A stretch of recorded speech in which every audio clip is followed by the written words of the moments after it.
ఇది ఇండియా. ఇది ఆంధ్రప్రదేశ్ రాష్ట్రం.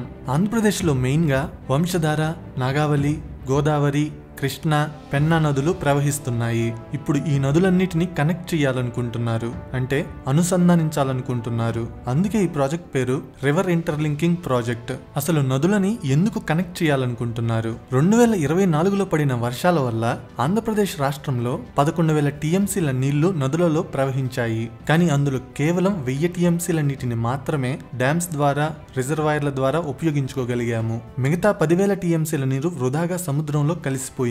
ఒక్క గోదావరి నదిలోనే 4,200 టీఎంసీల నీళ్లు ప్రవహించగా కేవలం 126 టీఎంసీల నీటిని మాత్రమే ఉపయోగించుకోగలిగాము. మిగతా 4,000 టీఎంసీల నీరు వృధాగా సముద్రంలో కలిసిపోయింది. ఈ వృధాకి కారణం అంత నీటిని స్టోర్ చేసుకునేంత ఇన్ఫ్రాస్ట్రక్చర్ రాష్ట్రంలో లేకపోవడం. ఒకవైపు గోదావరి నదిలో నీళ్లు వృధాగా పోతుంటే ఇంకోవైపు రాయలసీమ ప్రాంతంలో వర్షాలు పడక పెన్నా నదిలో ఎక్కువ నీళ్లు ఉండడం లేదు. దానివల్ల రాయలసీమ ప్రాంత ప్రజలు తాగటానికి కూడా నీళ్లు లేక ఇబ్బంది పడుతున్నారు. తమకి పొలాలు ఉన్నా సరే పండించుకోవడానికి నీళ్లు లేవు. రైతులు కూడా రోజువారీ కూలికి వెళ్లాల్సిన పరిస్థితి ఉంది. మరికొంతమంది అయితే బ్రతుకు తెరువు కోసం పట్టణాలకి వలసపోయి బ్రతకాల్సి వస్తుంది. ప్రకాశం, నెల్లూరు, కడప, చిత్తూరు, కర్నూలు, అనంతపూర్ జిల్లాల ప్రజలు నీళ్లు లేక చాలా ఇబ్బందులు పడుతున్నారు. తమ జిల్లాలలో కృష్ణ, పెన్నా నదులు ప్రవహిస్తున్నప్పటికీ ఆ నీళ్లు సరిపోవడం లేదు. ఒకవేళ ఏదైనా సంవత్సరంలో వర్షం పడకపోతే పరిస్థితి ఇంకా దయనీయంగా ఉంటుంది. ఈ సంవత్సరం బాగా వర్షాలు పడ్డాయి గనుక కృష్ణా నదిలో నీళ్లు ఎక్కువగా ఉన్నాయి. కానీ నార్మల్ గా అయితే కృష్ణా నదిలో నీళ్లు చాలా తక్కువగా ఉంటాయి. పైన తెలంగాణ, కర్ణాటక రాష్ట్రాల్లో కృష్ణా నది మీద ఉన్న డ్యామ్స్ అన్ని నిండగా మిగిలిన నీళ్లు ఆంధ్రప్రదేశ్ లోకి వస్తాయి. అందువల్ల కృష్ణా నదిలో ఎక్కువ నీళ్లు ఉండవు. అందుకే అప్పుడప్పుడు కృష్ణా నది నీటి విషయంలో తెలంగాణ, కర్ణాటక రాష్ట్రాలతో గొడవలు వస్తుంటాయి. ఇక ఉత్తరాంధ్ర విషయానికి వస్తే ఇక్కడ వంశధార, నాగావళి నదులు ఉన్నప్పటికీ వాటిలో ప్రవహించే నీళ్లు చాలా తక్కువ. విజయనగరం, శ్రీకాకుళం, టెక్కలి, పలాస ప్రాంత ప్రజలకి ఆ నీళ్లు సరిపోవడం లేదు. అందుకే అటు రాయలసీమ, ఇటు ఉత్తరాంధ్ర పరిస్థితిని మార్చడం కోసమే రివర్ ఇంటర్లింకింగ్ ప్రాజెక్ట్ ని చేపడుతున్నారు. అసలు ఈ ప్రాజెక్ట్ ద్వారా ఏం చేస్తారు? వృధాగా సముద్రంలో కలిసే గోదావరి నీటిని ఉపయోగించుకోవడమే ఈ ప్రాజెక్టు యొక్క ముఖ్య లక్ష్యం. గోదావరి నీటిని కాలువల ద్వారా కృష్ణా నదికి, అక్కడి నుంచి మళ్లీ కాలువల ద్వారా పెన్నా నదికి తీసుకుని వెళ్తారు. అక్కడి నుంచి వివిధ కాలువల ద్వారా ప్రకాశం, నెల్లూరు, కడప, చిత్తూరు, కర్నూలు, అనంతపూర్ జిల్లాలకి నీటిని పంపించి అక్కడి నుంచి వివిధ కాలువల ద్వారా జిల్లాలకి నీటిని సరఫరా చేస్తారు. అలాగే గోదావరి నీటిని కాలువల ద్వారా నాగావళి, వంశధార నదులకి పంపించి అక్కడి నుంచి వివిధ కాలువల ద్వారా విశాఖపట్నం, విజయనగరం, శ్రీకాకుళం ప్రాంతాలకి సరఫరా చేస్తారు. అసలు ఇదంతా ఎలా చెయ్యాలనుకుంటున్నారు? ఈ రివర్ ఇంటర్లింకింగ్ ప్రాజెక్ట్ అంతా పోలవరం డ్యామ్ మీద డిపెండ్ అయి ఉంది. ఇది పోలవరం ప్రాజెక్ట్. ఇది రాజమండ్రికి 35 కిలోమీటర్ల ఎగువన ఉంటుంది. ఈ డ్యామ్ ప్రస్తుతం కన్స్ట్రక్షన్ లో ఉంది. 2027 సంవత్సరానికి పూర్తి అవుతుందని చెబుతున్నారు. ఇక్కడ డ్యామ్ గాని పూర్తి అయితే చాలా వాటర్ స్టోర్ అవుతుంది. ఇది పోలవరం కుడి కాలువ. ఈ కాలువ ద్వారా దేవరపల్లి, నల్లజర్ల, భీమడోలు, ఏలూరు ప్రాంతాలకి నీటిని సరఫరా చేస్తారు. ఆ తర్వాత నీటిని కాలువ ద్వారా విజయవాడ దగ్గర ఉన్న కృష్ణా నదిలోకి తీసుకొచ్చి పోస్తారు. కాలువ కన్స్ట్రక్షన్ ఆల్రెడీ పూర్తి అయ్యింది. ఇక్కడ ప్రకాశం బ్యారేజ్ ఉంటుంది. నార్మల్ గా ప్రకాశం బ్యారేజ్ కి నీళ్లు ఎక్కడి నుంచి వస్తాయంటే ఎగువన ఉన్న నాగార్జున సాగర్ డ్యామ్ నుంచి వస్తాయి. పోలవరం డ్యామ్ గాని పూర్తి అయితే పోలవరం కుడి కాలువ ద్వారా ప్రకాశం బ్యారేజ్ కి నీళ్లు వస్తాయి గనుక ఇక నాగార్జున సాగర్ డ్యామ్ నుంచి ఇక్కడికి నీళ్లు సప్లై చేయాల్సిన అవసరం లేదు. ప్రకాశం బ్యారేజ్ నుండి ఆల్రెడీ ఉన్న వివిధ కాలువల ద్వారా కృష్ణా డెల్టా ప్రాంతాలకి నీటిని సరఫరా చేస్తారు. ఇక నాగార్జున సాగర్ డ్యామ్ దగ్గరికి వెళ్దాము. ఇప్పుడు ప్రకాశం బ్యారేజ్ కి నీళ్లు సప్లై చేయాల్సిన అవసరం లేదు గనుక ఈ డ్యామ్ లో నీళ్లు ఎక్కువగా ఉంటాయి. ఇక్కడ నాగార్జున సాగర్ కుడి కాలువ ఉంటుంది. ఈ కాలువ ద్వారా మాచర్ల, నెకరికల్లు, వినుకొండ, కురిచేడు, దర్శి, ఒంగోలు ప్రాంతాలకి నీటిని సరఫరా చేస్తారు.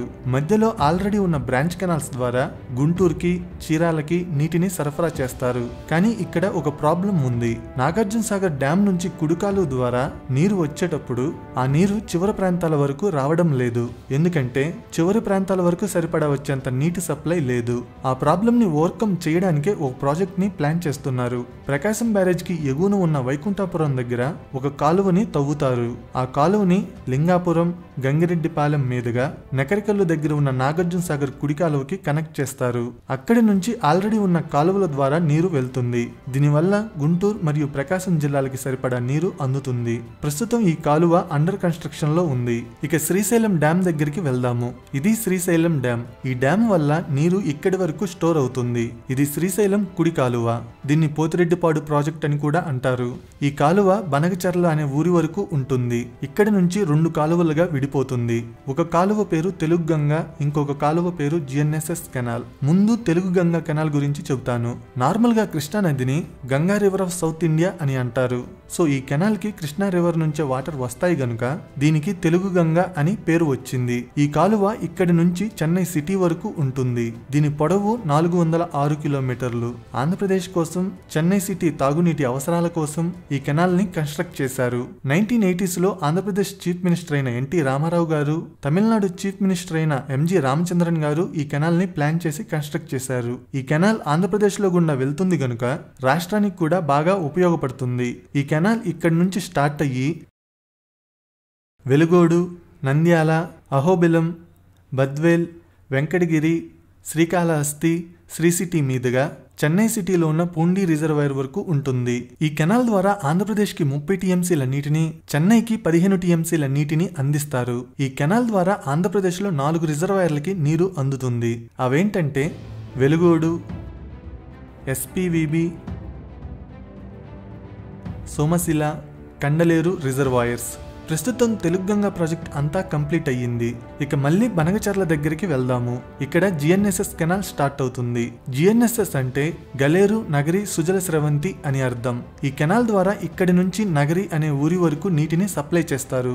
ఈ ప్రాజెక్ట్ కి జిఎన్ఎస్ఎస్ అనే పేరు ఎలా వచ్చిందంటే గాలేరు అనే నది నుంచి నగరి అనే ఊరి వరకు ఉంటుంది గనుక దీనికి జిఎన్ఎస్ఎస్ అనే పేరు వచ్చింది. బనగచర్ల దగ్గర నుండి స్టార్ట్ అయ్యి బనగానపల్లి, జమ్మలమడుగు, రాయచోటి మీదుగా నగరి వరకు ఉంటుంది.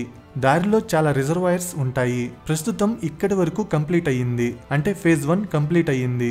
Gorakallu reservoir, Owk reservoir, Gandikota reservoir, Vamikonda reservoir, Sarvarayasagar reservoirs వరకు ప్రాజెక్ట్ కంప్లీట్ అయింది. మిగతా ప్రాజెక్ట్ అంటే ఫేజ్ 2 అండర్ కన్స్ట్రక్షన్లో ఉంది. ఇక మళ్ళీ శ్రీశైలం డ్యామ్ దగ్గరికి వెళ్దాము. ఇక్కడ హెచ్ఎన్ఎస్ఎస్ కెనాల్ స్టార్ట్ అవుతుంది. హెచ్ఎన్ఎస్ఎస్ అంటే హంద్రీనీవా సుజల స్రవంతి అని అర్థం. కర్నూలు దగ్గర స్టార్ట్ అయ్యి చిత్తూరు వరకు ఈ కాలువ ఉంటుంది. ఈ కెనాల్ కి హెచ్ఎన్ఎస్ఎస్ అనే పేరు ఎలా వచ్చిందంటే కర్నూలు దగ్గర ఉన్న హంద్రీ నది నుంచి చిత్తూరు దగ్గర ఉన్న నీవా నది వరకు ఉంటుంది గనుక దీనికి ఆ పేరు వచ్చింది. శ్రీశైలం నుంచి స్టార్ట్ అయ్యి నందికొట్కూర్, వెల్దుర్తి, పట్టికొండ, గుంతకల్, ఉరవకొండ, పెనుకొండ, పుట్టపర్తి, కదిరి, గాలివీడు, రాయచోటి వరకు ఉంటుంది. బ్రాంచ్ కెనాల్స్ ద్వారా హిందూపురం, మడకశిర, మదనపల్లి, కుప్పం, చిత్తూరుకి నీటిని అందిస్తారు. ప్రస్తుతం ఫేజ్ 1 కంప్లీట్ అయ్యింది. అంటే జీడిపల్లి రిజర్వాయర్ వరకు కంప్లీట్ అయ్యింది. ఇక్కడి నుంచి ఫేజ్ 2 మొదలవుతుంది. ఫేజ్ 2 ఇంకా అండర్ కన్స్ట్రక్షన్లో ఉంది. ఇక తుంగభద్ర నది విషయానికి వస్తే ఇక్కడ సుంకేసుల బ్యారేజ్ ఉంటుంది. ఇక్కడ కేసీ కెనాల్ స్టార్ట్ అవుతుంది. అంటే కర్నూలు కడప కెనాల్ అని అర్థం. ఈ కెనాల్ కర్నూలు కడపని కనెక్ట్ చేస్తుంది గనుక ఆ పేరు వచ్చింది. ఇక్కడ స్టార్ట్ అయ్యి కర్నూలు మీదుగా కడప వరకు ఉంటుంది. సో పోలవరం రైట్ కెనాల్ ద్వారా ఈ ప్రాంతాలని, ధవళేశ్వరం బ్యారేజ్ ద్వారా ఈ ప్రాంతాలని, నాగార్జున సాగర్ రైట్ కెనాల్ ద్వారా ఈ ప్రాంతాలని, బ్రాంచ్ కెనాల్స్ ద్వారా ఈ ప్రాంతాలని, వైకుంఠాపురం నగర్కల్లు కెనాల్ ద్వారా ఈ ప్రాంతాలని, తెలుగు గంగ కెనాల్ ద్వారా ఈ ప్రాంతాలని, జిఎన్ఎస్ఎస్ కెనాల్ ద్వారా ఈ ప్రాంతాలని, హెచ్ఎన్ఎస్ఎస్ కెనాల్ ద్వారా ఈ ప్రాంతాలని, కేసీ కెనాల్ ద్వారా ఈ ప్రాంతాలని కవర్ చేస్తారు. ఈ మొత్తంలో మార్కాపురం, కనిగిరి, పామూరు, ఉదయగిరి ప్రాంతాలు మిగిలిపోయాయి. వీటిని వెలుగొండ ప్రాజెక్ట్ ద్వారా కవర్ చేస్తారు.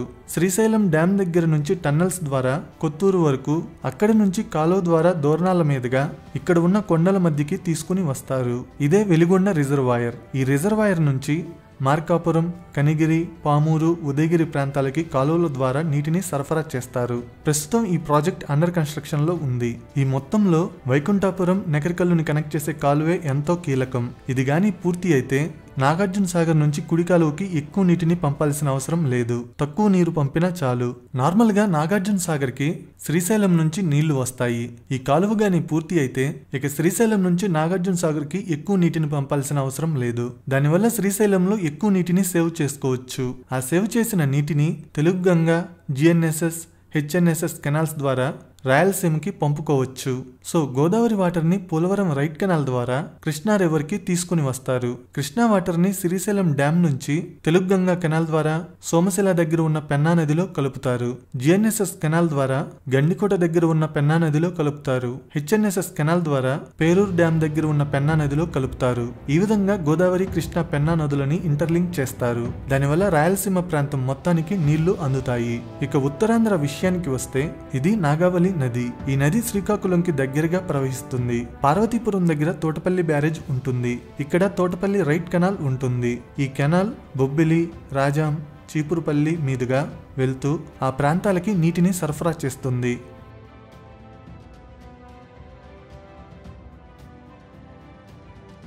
ఇది తోటపల్లి లెఫ్ట్ కెనాల్. ఇది పాలకొండ వరకు ఉంటుంది. ఇది వంశధార నది. ఇది నరసన్నపేటకి దగ్గరగా ప్రవహిస్తుంది. ఇక్కడ గొట్టా బ్యారేజ్ ఉంటుంది. ఇక్కడ లెఫ్ట్ కెనాల్ ఉంటుంది. ఈ కెనాల్ కోటబొమ్మాలి, టెక్కలి, పలాస వరకు ఉంటుంది. ఇక ఏలూరు రిజర్వాయర్ దగ్గరికి వెళ్దాము. ఇక్కడ అన్నవరంకి దగ్గరలో ఏలూరు నది మీద ఏలూరు రిజర్వాయర్ ఉంటుంది. ఇక్కడి నుంచి ఏలూరు కెనాల్ ద్వారా విశాఖపట్నంకి నీటిని సప్లై చేస్తున్నారు. అలాగే కెనాల్ ఉన్న దారిలో పంట పొలాలకి సాగునీటిని సప్లై చేస్తున్నారు. ఇప్పుడు గోదావరి నీటిని ఇచ్చాపురం వరకు తీసుకుని వెళ్లాలనుకుంటున్నారు. ఎలా చేయాలనుకుంటున్నారో చెబుతాను. ఇది పోలవరం డ్యామ్. ఇక్కడ పోలవరం లెఫ్ట్ కెనాల్ స్టార్ట్ అవుతుంది. ఇక్కడి నుంచి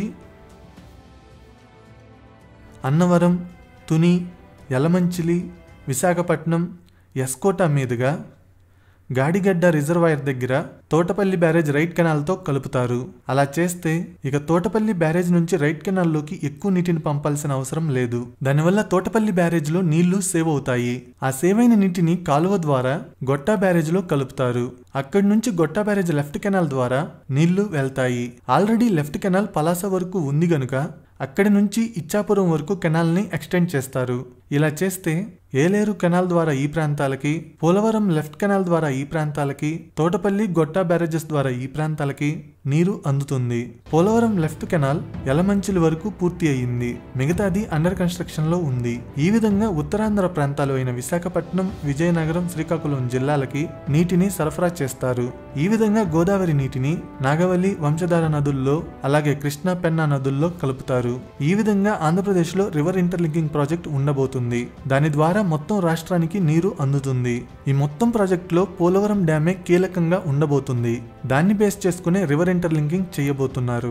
నా ఎక్స్ప్లెనేషన్ నచ్చితే వీడియోని లైక్ చేసి షేర్ చేయండి. నెక్స్ట్ వీడియోలో మ్యూచువల్ ఫండ్స్ ఎలా కొనాలి, ఎలా అమ్మాలి అనే దాని గురించి చెబుతాను. సో మ్యూచువల్ ఫండ్స్ లో ఇన్వెస్ట్ చేయాలని ఇంట్రెస్ట్ ఉన్న వాళ్ళు కింద డిస్క్రిప్షన్ లో ఇచ్చిన లింక్ తో ఫ్రీగా ఏంజల్ 1 డిమాట్ అకౌంట్ ఓపెన్ చేసుకోండి. మీరు ₹1 కూడా చెల్లించాల్సిన అవసరం లేదు. Just Aadhaar card, pan card, bank account ఉంటే చాలు అకౌంట్ ఓపెన్ అవుతుంది. వీడియో పెట్టగానే నోటిఫికేషన్ రావాలంటే సబ్స్క్రైబ్ చేయగానే పక్కనే ఒక బెల్ ఐకాన్ కనబడుతుంది. దాని మీద క్లిక్ చేయండి. Thank you.